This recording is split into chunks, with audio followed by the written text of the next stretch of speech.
Lors du vote sur le budget primitif 2024, j'ai dénoncé la danse de l'austérité qui est pratiquée par la majorité concarnoise depuis au moins une dizaine d'années.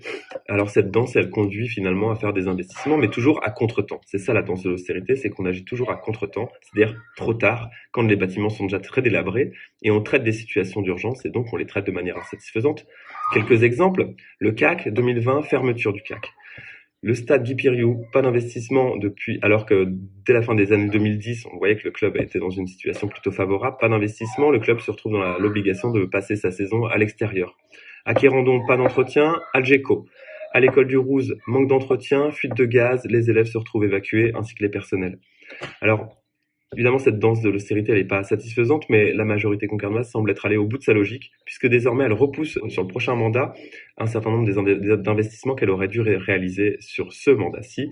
Je pense par exemple à l'école du Rouse et à l'école de Curandon. Les investissements sont fléchés sur 2026, 2027, 2028, c'est-à-dire au-delà des prochaines élections municipales. Et c'est pareil pour un certain nombre de mises aux normes PMR.